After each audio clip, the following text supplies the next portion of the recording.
이번 아스톤 빌라전은 토트넘에게 있어 최대의 고비였습니다. 국제 기간을 마친 후 소속 클럽으로 복귀한 토트넘 선수단은 26일 자신들의 홈구장에서 프리미어 리그 13라운드를 경기를 펼쳤는데요. 현재 토트넘은 8승 2무 2패로 4위에 위치해 있으나 만약 이 경기에서 승리한다면 리버풀을 제치고 3위로 올라설 수 있었습니다. 그리고 맨시티와 승점 동률을 만들면서 계속 우승 타이틀을 위협할 수 있게 되는데요. 아스톤 빌라를 이끄는 에메리 감독은 과거 스페인에 있을 시절부터 라인을 높게 끌어올리는 공격적인 축구를 지향해왔고, 그렇기 때문에 마찬가지로 리그 최고의 공격력을 자랑하는 토트넘과의 화끈한 대결이 예상되었습니다. 아스톤 빌라는 축구 팬들에게는 중위권 클럽이라는 이미지가 강하게 박혀있을 것이고, 그렇기 때문에 이번 시즌 아스톤 빌라위 순위표를 확인한 팬들은 의외라는 반응을 보이는 경우가 많았는데요. 현재 리그 순위 5위에 위치해 있음으로써 빅4의 자리를 호시탐탐 노리고 있는 중이고, 과연 이 팀이 끝까지 이 순위를 유지할 수 있을지는 지켜봐야 알겠지만, 이들은 언제든지 우승 경쟁팀들의 발목을 잡을 수 있는 저력을 가지고 있습니다.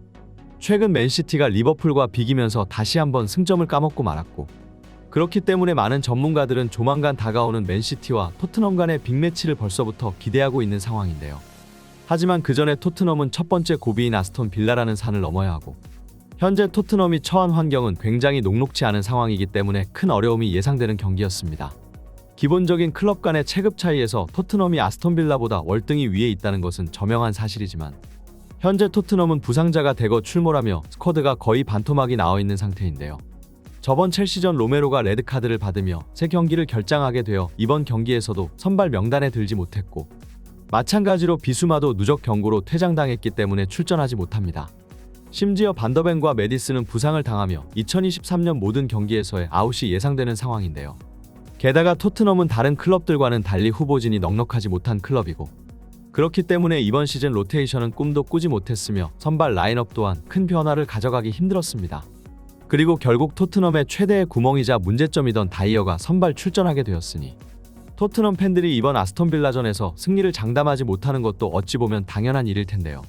하지만 다행인 것은 여전히 최고 에이스인 손흥민은 아직 팀에 남아있다는 것이고, 최근 국가대표팀에서 연이어 좋은 활약을 펼치며 경기력이 최고조를 찍은 상태이기 때문에 앞으로 핵심 선수들이 대거 빠지게 되는 몇 경기에서 토트넘은 결국 손흥민의 결정력에 의지하는 수밖에 없었습니다. 그리고 아스톤 빌라의 축구는 라인을 높게 끌어올리는 그 전술 특성상 오프사이드 라인을 뚫는데 도가 튼 손흥민의 공간 침투에 약점을 노출할 것이 분명했는데요. 포스테코글루 감독은 다시 한번 4-2-3-1 포메이션을 꺼내들었고, 역시나 핵심 선수들이 대거 이탈했음에도 절대로 전술적인 타협은 없었습니다. 이번 경기에서도 최전방에 4명의 공격수를 올리며 여전히 상대를 찍어 누르겠다는 의도를 가졌는데요.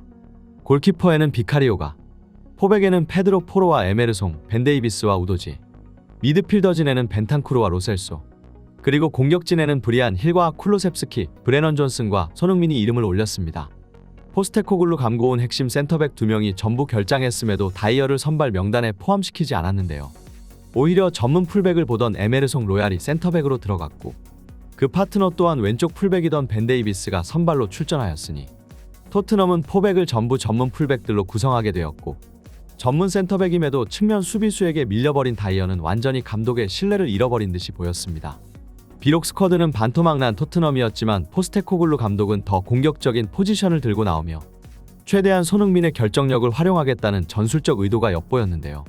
경기가 시작되자마자 재빠르게 아스톤 빌라를 압박하며 후방 빌드업을 방해하기 시작했고, 손흥민은 최대한 상대 라인에 깊숙이 침투하여 호시탐탐 기회를 노렸습니다.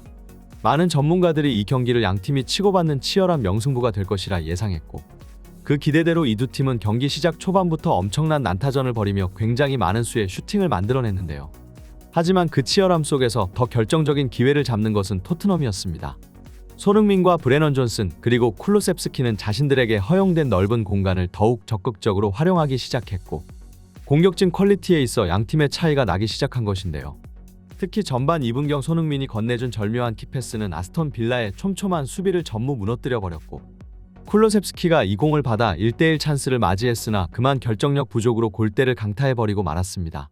최근 절정의 경기력을 보여주고 있는 손흥민답게 이번 경기는 완전히 본인의 동무대였는데요.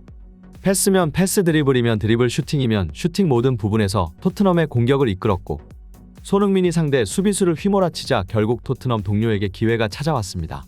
코너킥 상황에서 박스 바깥에 대기하고 있던 로셀소에게 세컨볼이 흘러나왔고, 로셀소는 이 공을 강력하게 때리면서 선제골을 기록했는데요.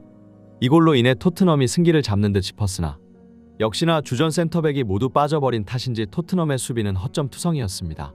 선제골 직후 바로 아스톤 빌라의 올리 와킨스에게 동점골을 허용하면서 다시 후방 라인의 불안함을 드러냈지만 다행히도 이 골이 오프사이드 선언되면서 토트넘은 죽다 살아나며 안도의 한숨을 내쉬었는데요. 하지만 심판이 동점골을 취소시키자 아스톤 빌라의 플레이는 더욱 거칠어지기 시작했습니다. 골 취소에 대한 울분인지 상대 선수들은 토트넘을 향해 더욱 거칠게 달려들기 시작했고 아스톤 빌라의 맥캐시는 벤탄쿠르를 향해 살인 태클을 날리며 부상을 입혔고 벤탄쿠르는 결국 호이비에르와 교체되며 경기장에서 빠져나갔는데요. 이저질스러운 태클에 토트넘 홈팬들은 분노했으며 벤탄쿠르가 길고 긴 장기 부상에서 돌아와 다시 재도약하기 시작한 지 며칠 지나지 않았기 때문에 그 안타까움은 더욱 컸습니다. 비디오 판독 후 골 취소와 벤탄쿠르의 부상 상황, 여러 번 경기가 중단되며 흐름을 잃어버릴 법한도 토트넘이었지만 선수가 한 명 교체되었음에도 여전히 공격의 고삐를 늦추지 않았고 더욱 상대를 거세게 몰아붙였습니다. 전반 42분 손흥민이 상대의 수비 라인을 돌파하며 다시 달아나는 골을 기록하는 듯 했으나 최근 계속해서 VAR 판정으로 억울한 일을 당해오던 손흥민은 이번 골마저도 결국 오프사이드 선언으로 취소되고야 말았는데요. 토트넘은 전반전을 그래도 한 골차 리드로 끝내는 것으로 만족할 수도 있었으나 결국 후반 막바지 토트넘의 허술한 세트피스 수비는 다시 대형 사고를 치고야 말았습니다. 후반이 끝나기 직전 간접 프리킥 찬스를 얻어낸 아스톤 빌라가 파우 토레스의 머리로 정확하게 크로스를 연결시키며 동점 헤딩골을 만들고 만 것인데요. 이번 아스톤 빌라의 골도 육안으로 보았을 때는 아슬아슬하게 오프사이드 라인에 벗어난 듯이 보였으나 주심은 놀랍게도 이 골을 허용하였고 결국 토트넘은 한 골 차리들을 지키지 못하며 하프타임에 들어서게 되었습니다. 후반전이 시작되자 토트넘의 공격진은 더욱 맹공을 퍼부었고 손흥민이 폭격하고 아스톤 빌라의 수비진이 아슬아슬하게 막아내는 장면들이 자주 연출되었는데요. 오늘 손흥민은 공격을 지배했으나 동료 선수들의 결정력은 너무나도 형편없었고 최전방에서 고군분투하는 손흥민은 굉장히 경기가 답답하다는 표정을 자주 지었습니다. 그리고 결국 다시 한번 토트넘의 수비는 손흥민의 이 기념비적인 퍼포먼스를 망쳐버렸는데요. 60분 토트넘의 수비가 너무나도 맥없이 무너져 내리며 올리 와킨스에게 역전골을 허용하고야 말았고 토트넘은 선제골을 넣었음에도 불구하고 자신들의 홈에서 내리 두 골을 먹히고야 말았습니다. 그 후에도 토트넘은 여전히 공격을 시도했지만 요즘 들어 자꾸 손흥민에게 불운이 찾아오며 계속해서 골 취소가 나오고 있는 상황인데요.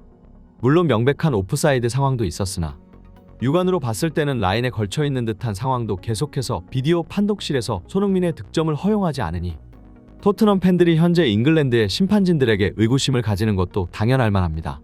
이렇게 경기는 마무리되었지만 여전히 계속해서 토트넘과 손흥민을 향한 의도적인 편파 판정이 계속되고 있다는 분석이 나오고 있는 상황인데요. 얼마 전 리버풀은 토트넘을 상대로 판정 손해를 입었다며 대대적으로 성명서를 발표했고 그 이후로 이상하게 토트넘을 향한 심판들의 태도가 달라졌다는 팬들의 주장입니다. 앞으로도 계속 이런 석연찮은 판정들이 계속되면 토트넘도 심판협회를 향해 공식 성명서를 발표할 이유가 있어 보이네요. 이번 영상은 여기까지입니다. 좋아요와 구독은 영상 제작에 큰 힘이 됩니다. 풋볼 랭킹이었습니다. 감사합니다.